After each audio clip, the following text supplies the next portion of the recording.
Welcome back. In this lesson, we're going to talk about credit. We're going to actually talk about credit and debt. The title of the lesson is Credit Crush. A few weeks ago, you did an assignment and you were asked to unpack what's inside of a credit score. Where does a credit score come from? And in subsequent assignment, you did a credit report. You did a credit report for yourself. So in the assignment that related to credit scores, one of the things that over the years I've come to believe is that credit scores are really designed for the purpose of protecting the credit card industry, the credit industry. And so in today's lesson, Credit Crush, the title actually comes from Dave Ramsey, who says it's not a credit score, it's an I love credit score. So if you will recall the story of Billy, it was a story about a boy and his toys, and I shared that in our class discussion. If you missed the story, I'll post it again soon, but for now I just want to pick up where we left off. So we set the scenario with Billy and Sally, and Billy was a young man that I met back in the day when I first started teaching this course. So Billy was purchasing some tires at a Firestone store where I was to purchase the same tires that were on sale. Billy had just bought an F-150 Ford pickup truck, which I went on in the story to talk about how, as a master mechanic, F-150 is a great vehicle. It's a well-built truck. I'd say the best built truck ever. In fact, it's the most popular selling vehicle in the history of automotive sales. So anyway, Billy had this truck. We hit it off. We became kind of buddies.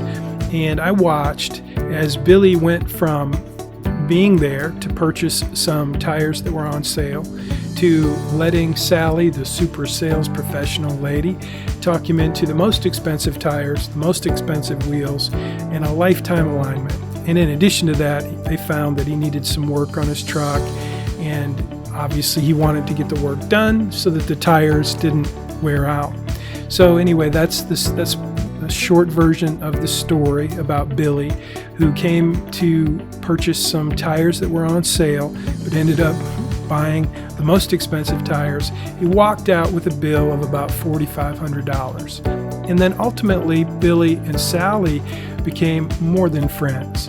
And so we pick up today in this lesson with a glance into Billy and Sally's financial plan.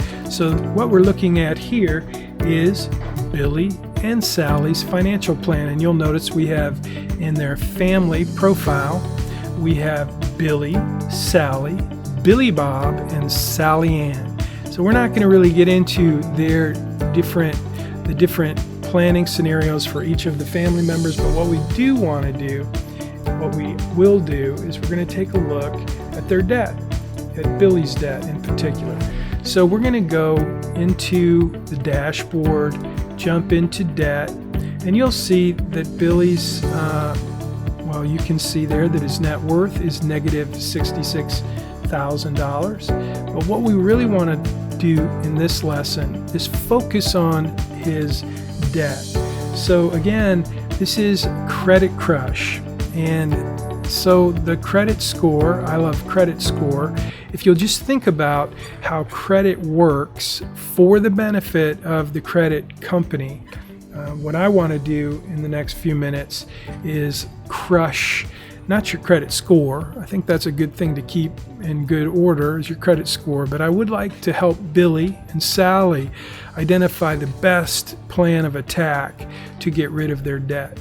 So here we have the tool that you have in your financial plan as well, and it will allow us to create some quick strategies. So we see right now, if Billy continues to use the approach that he's using, it's going to show us how long it takes to pay off his debt and how much he's going to pay.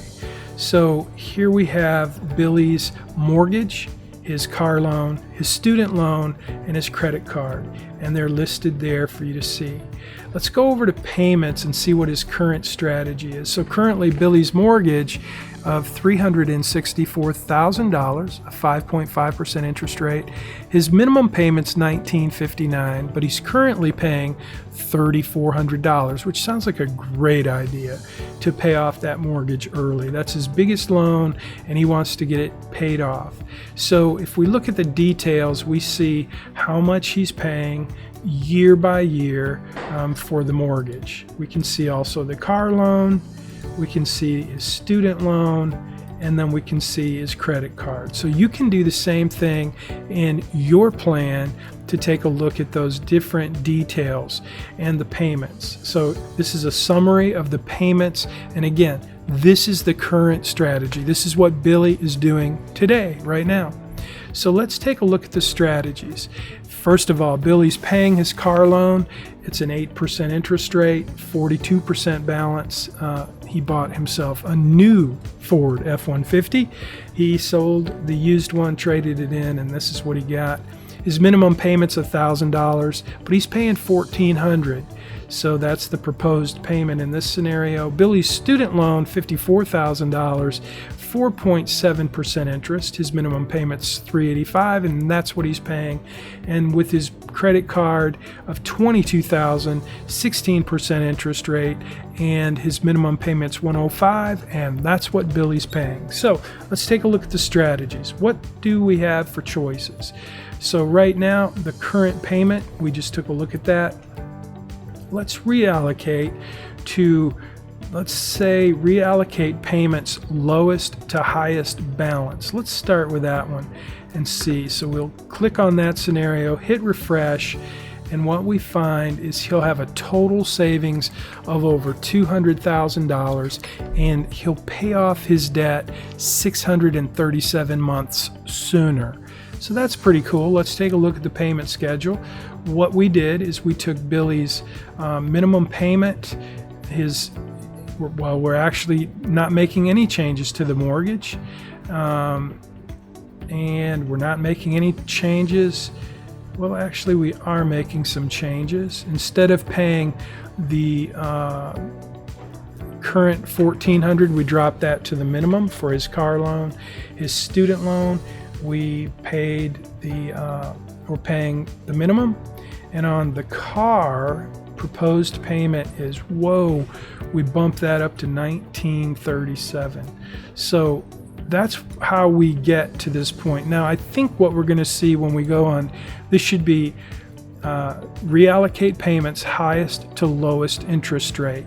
So these two they're going to be different, but let's just take a look and see if we can identify the differences. So we'll refresh that, and basically you get the same outcome.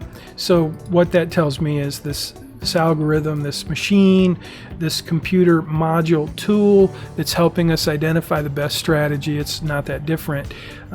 When we look at the payment strategies, what we find is that Billy's car payment is the one that with the biggest interest rate, and to get the most benefit, we're going to pay that off sooner because it's a huge interest rate. So when we do that, now if we keep the current payment, here's what I wanted to really highlight. If Billy or you or anyone decides to keep the lowest minimum payment on that card, let's just look at the card. So in 2021, interest is $35.94, payments $12.60, ending balance $24.69. And this is typical of a credit card. This is one reason I think you would agree that the credit score is an I love credit score, because as long as Billy keeps making his minimum payment, his score could stay in pretty good shape. But what happens in this particular instance is the balance continues to go up. As long as he makes the payment, his balance keeps going up. Now, this may be an extreme scenario, and you may not find that on your credit card, but like I said earlier in the story, when my wife and I had our big fight over money back when we had our spending freeze, which I violated, and in the story I tell you the truth, she poured cold water on me. It's another story that I'll share in the future, but the point is, what my wife showed me back in the day when I was mismanaging money terribly is that our credit card bills were just going to keep going up. And that's what we see here with Billy. So the strategy that we're choosing is to pay off those debts that are costing the most. So when we click on that scenario, we hit refresh, we see the benefits, a total savings and a whole lot sooner payoff. So now your assignment will be to add your debt, add yourself a house, pick a nice house, and a car, pick a nice car, and a credit card. And I would say, just to make it interesting, add a toy. I would add a Winnebago or a Honda Goldwing. But you just choose whatever you want and add it in your plan so that you can play with these numbers and you can do your assignment to show me what you would do and how you would attack these debts if they were yours. And yours may be different. You get to pick whichever interest rates you think are right, and whatever would be available for your car, for your house. Do a little research and show me that you have a good idea of what kind of interest rate you would pay. Also show me what your, what the value of the house that you want to buy would be. So pick a neighborhood that you want to live in, find a house, a price, and show me what you're going to do to buy that house. How much you're going to put down? What's the equity going to be? So in this debt, as you add these components to your plan, there are going to be a few things that you may have questions about.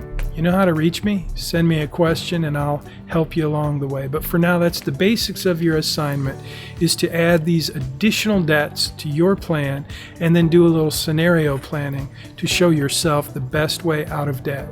Credit Crush is the name of this lesson. I'll see you in the next one.